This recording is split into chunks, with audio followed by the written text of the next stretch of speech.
عشق میرا از قلم عائشہ جبین قسط نمبر 10۔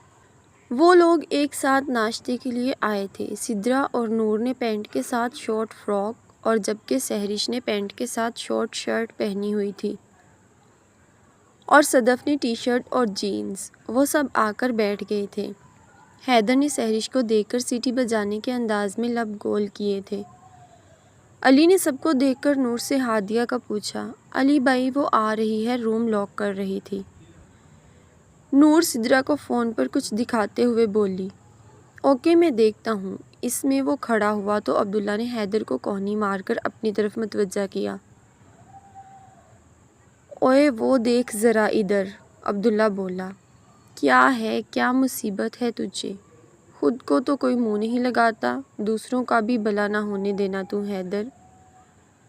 او گدھے بکواس نہ کر، اپنے جگر کو تو دیکھ، وہ تو گیا کام سے، دیکھ کیسے دیکھ رہا ہے ہادیہ کو۔ عبداللہ کے کہنے پر حیدر نے علی کو دیکھا جو سٹل کھڑا ہادیہ کو آتا دیکھ رہا تھا۔ اس کو اپنے آس پاس کی کوئی خبر نہ تھی۔ اس کو ایسے دیکھ کر نہ جانے کتنے لوگ ہنس کر اس کے پاس سے گزرے تھے۔ ہادیہ مسکراتے ہوئے اس کے پاس آئی اور بولی، کیا ہو گیا علی، ایسے کیوں کھڑے ہو؟ ہاں؟ وہ چونک کر ہوش میں آیا، نہیں کچھ نہیں۔ اتنی دیر لگا دی تم نے؟ میں نے 20 منٹ کا بولا تھا، وہ جلدی سے بولا۔ یہ دیکھو، ہادیہ نے اپنی کلائی اس کے سامنے کی جس پر گھڑی بندھی ہوئی تھی۔ 20 نہیں 18 منٹ میں آ گئے ہیں ہم، اور تم بول رہے ہو دیر کر دی ہے، کمال کرتے ہو تم بھی۔ پہلے کبھی تمہاری بات نہیں مانی جو اب ایسا کرتی۔ تم نے بولا ہو نہ ہو۔ کیا ہوا؟ وہ خفا ہو کر بولی، اچھا یار سوری نا، میں غور نہیں کیا، اصل میں بہت بھوک لگ رہی تھی تو میں ایسا بول گیا۔ اب چلو ناشتہ کرتے ہیں۔ اور تم بھی ان لوگوں کی طرح جینز پہن لیتی۔ اس نے ہادیہ کو لائٹ گرین فراک میں ایک بار پھر نظر بھر کر دیکھتے ہوئے بولا، جو اس فراک میں بہت پیاری لگ رہی تھی۔ کیوں، یہ صحیح نہیں ہے کیا؟ نہیں اچھا ہے بہت، میں تو ویسے ہی بول رہا تھا۔ تم جانتے تو ہو مجھے ایسے کپڑے نہیں پسند، میں نہیں پہنتی، بہت عجیب لگتا ہے مجھے۔ ہاں پتہ ہے مجھے کہ تم نہیں پہنتی، میں نے سوچا یہاں موسم تھوڑا چینج ہے تو شاید تم پہنو۔ میں موسم کی وجہ سے نہیں، اپنے کمفرٹیبل نہ ہونے کی وجہ سے نہیں پہنتی۔ اوکے اب چھوڑو یہ، تم اس میں بھی بہت پیاری لگ رہی ہو، یو لک لائک اے ڈول۔ تھینکس، وہ دونوں مسکرائے۔ اب آجا شہزادے، باقی کی باتیں ہمارے سامنے کر لینا۔ حیدر نے اس کو ہاتھ کا اشارہ کیا اور آنے کا بولا۔ عبداللہ اپنا جگر لگتا ہے بڑا پیارا ہے، ہادیہ کے ساتھ پرفیکٹ کپل ہے ان کا۔ وہ دونوں ہاتھ پر ہاتھ مار کر بولے۔ صدف نے غور کر ان کو دیکھا اور منہ میں بدبودانے لگی، جبکہ سہرش نے اس کو ایسا کرتا دیکھ کہہ کر علی اور ہادیہ کو آتا دیکھا اور مسکرائی۔ ان کے ہمیشہ ایسے ساتھ اور خوش رہنے کی دعا کرنے لگی۔ کیا بات ہے ہیرو، بڑی دیر لگا دی، تم دونوں کی باتیں ہی ختم نہیں ہو رہی تھی۔ عبداللہ بولا، اور آپ ہادیہ جی، آپ بہت پیاری لگ رہی ہیں آج، اللہ آپ کو بری نظر اور برے لوگوں سے بچائے، آمین۔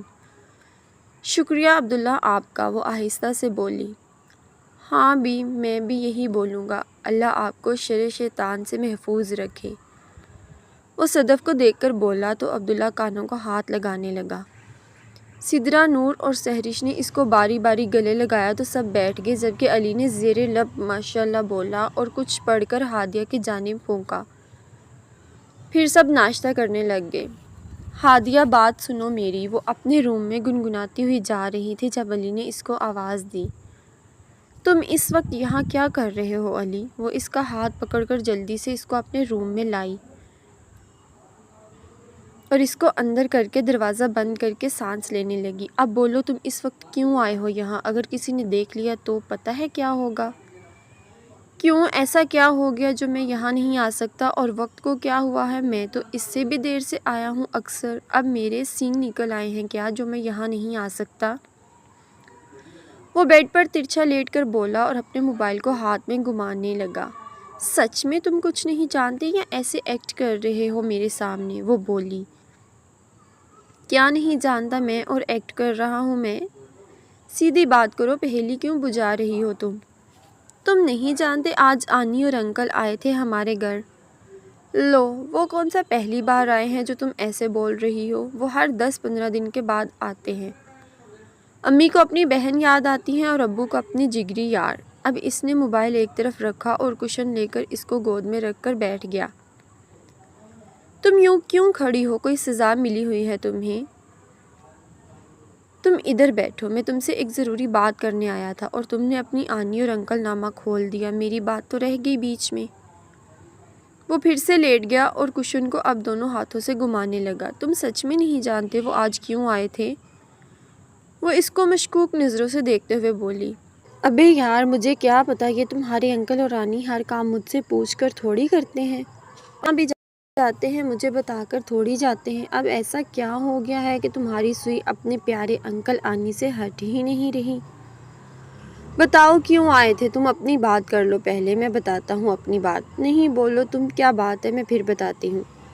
نہیں، اب پہلے تم بتاؤ گی، کیا ہو گیا جو تم یوں حواس باختہ ہو رہی ہو؟ علی، تم سچ میں نہیں جانتے یا بنا رہے ہو مجھے؟ اوف یار، تمہاری قسم، مجھے تو پتا بھی نہیں ان لوگوں کے یہاں آنے کا پلان تھا، تو میں ان کے ساتھ آ جاتا اور جیسے وہ تمہیں لے آتے۔ بول تو ایسے رہی ہو۔ اور وہ مجھے کیوں نہ لاتے؟ بتاؤ گی میں نے ایسا کیا کر دیا جو میرا اپنی آنی کے گھر پر آنے پر پابندی لگ جاتی؟ کیونکہ وہ آج تمہارا رشتہ لائے تھے۔ ایک منٹ، کیا لائے تھے اور کس کے لیے؟ میں سمجھا نہیں۔ اب ایسی کیا بات کر دی میں نے جو تمہاری سمجھ میں نہیں آ رہی؟ وہ تمہارا میرے لیے رشتہ لائے تھے اور ہاں ہاں ہاں، وہ پیٹ پکڑ کر بے تحاشا ہنسنے لگا، اتنا کہ اس کی آنکھوں میں پانی آ گیا۔ اس کو ایسا ہنستا دیکھ کر پہلے تو وہ گھبرائی اور پھر خود بھی ہنسنے لگی۔ تم اور میں، ہاں ہاں ہاں، میں اور شادی؟ لگتا ہے ابو اور امی نشہ کرنے لگے ہیں۔ وہ ہنستے ہوئے بات مکمل کر کے ایک بار پھر زور زور سے ہنس رہا تھا۔ اب اس کو ہادیہ عجیب نظروں سے دیکھ رہی تھی، اب اس کے لب سکڑنے لگے تھے۔